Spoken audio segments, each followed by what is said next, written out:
This is day 125, and today we are looking at how we can plot a map from data which is coming from internet. So this is my data set which is coming directly from internet. I'm getting it from a website. I will show you just now the website I'm getting the data from, and I'm filtering for the country that I want to monitor.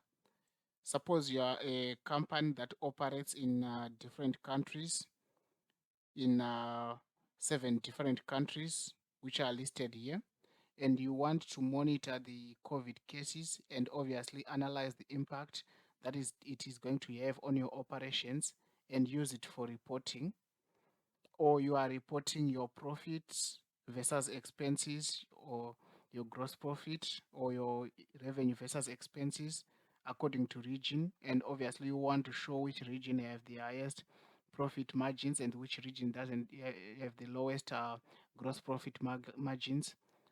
So you can make use of a dashboard like this, and you can add a map to just make your visualizations much more easier to understand, because the moment you use this to present, your viewers can actually see that this is USA, and they can see uh, the view you want them to see here, and they can see this country, Nigeria, they can see Zimbabwe here, they can see United Kingdom, and so on and so on.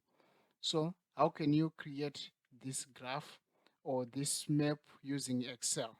This is what we are going to look at. So we are going to cover this topic in 3 different parts. The first part is how to source the data. If you have already watched my videos on how to use Power Query to get data from a web, you can skip this part of the video.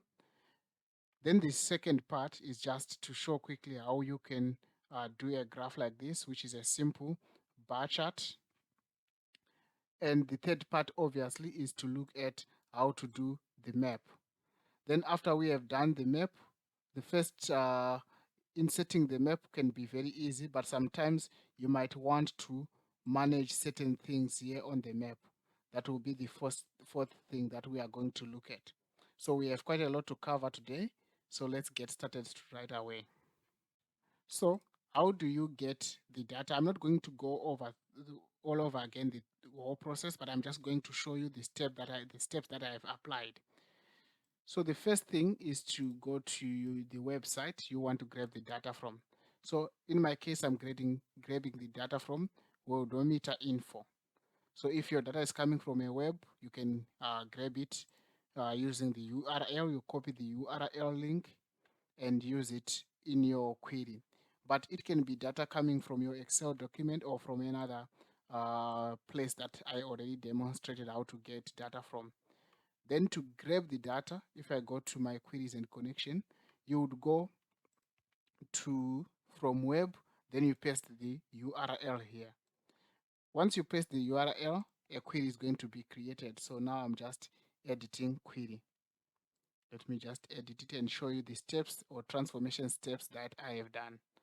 So this is the source from where I've obtained my data, which is the worldometer.info/coronavirus main table. Then the navigation, it happens automatically. You don't have to do anything. Then the change type, automatically your Power Query would sense your data and do some transformations.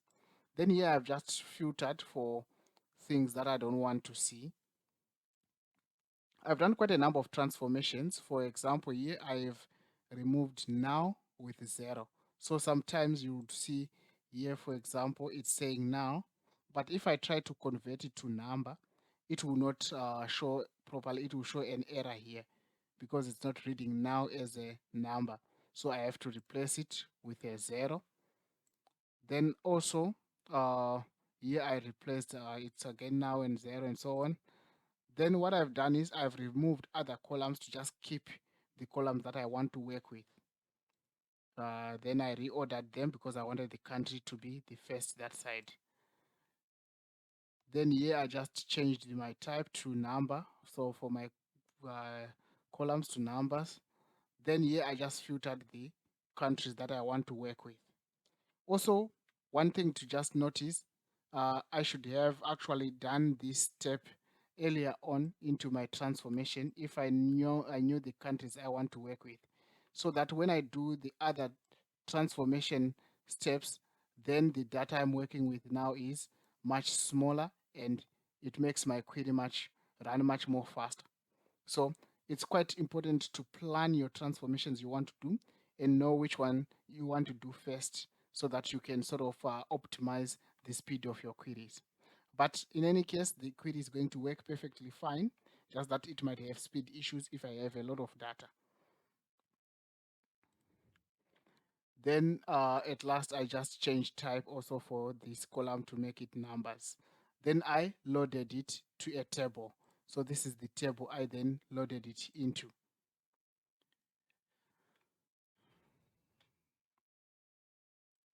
Cool. Now, to insert a chart, it's simple. You just select your data and you go to insert, and you select the chart you want to insert. In my case, I inserted this 2D bar chart. You can also insert a 3D bar chart. Let me just insert a 3D bar chart and take off this chart here.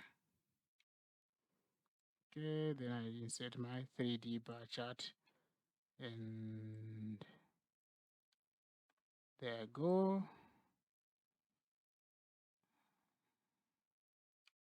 Yeah, that's right about it.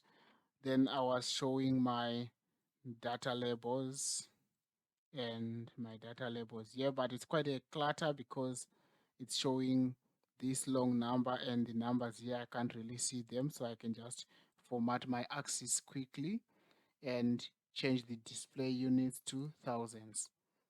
Then it can sort of represent now all the things in thousands, and here it states that it's in thousands. And I had to just make this clearly very visible. I can just color it, or color it in a different color which can be easily visible to my users. Then here, to insert this map, it's very simple actually.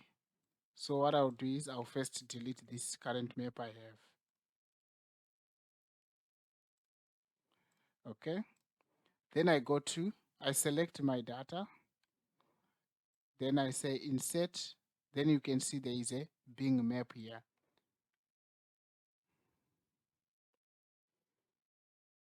Okay. Then here it's asking me to insert sample data. I don't want to insert sample data, so don't click this one, because if you click insert sample data, it might even insert sample data over your actual data. So don't say insert sample data. Just close this window and you go to filter here, and under filter you just say select data. So you can see automatically I have already selected my data. So that's why it was important for me to select data first. Then, but if you didn't select data at the beginning, don't worry, you can just go and select again. So let me show you data as well again. So I can just remove this and I can start selecting my data all over again. And it can just show that it's the full table that is being selected here. Then I say, okay. So the moment I do that, you can see it resized my map so that everything can be visible. Then I can resize my map to fit my screen so that it can look like a proper dashboard.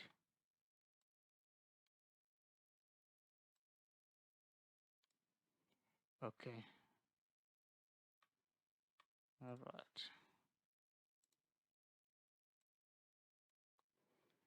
Cool.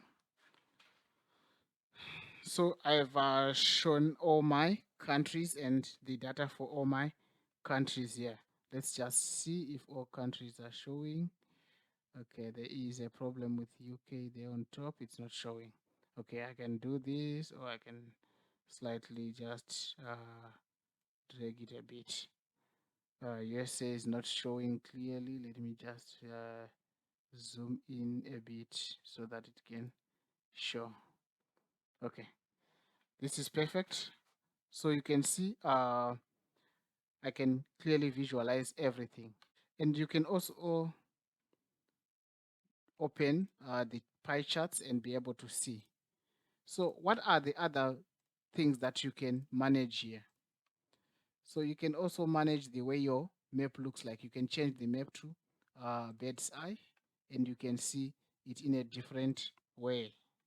So you can see it's a different view you can see here. You can also go to settings, change the pie chart to circles. Okay, but I like pie charts more because they are quite clear, and you can also choose to show the legend or not show it. So the legend here, and you can also choose the colors you want to make use of. Maybe you want to show the recovered in green and the total cases maybe in red. So you can change that as well and show it. You can also choose later on to filter and take off some countries. For instance, I can take off USA and say apply. You can see the moment I do that, it hides sort of the area where UK is. And if I take off China as well, you'll see it will only zoom where there is data here. So if I take off China here and apply, you can see it sort of zooms uh, this point here. Okay, so this is how you can make use of uh, this being map, and you can also zoom as you wish, and you can zoom as you are presenting to show more details. If we were showing maybe regional data in these countries, you could also zoom in and be able to present on your visual data as well. As you can see, as I zoom in, I can see much more clearer regions, and I can be able to map my region. So that's it, guys. Thank you. Bye bye.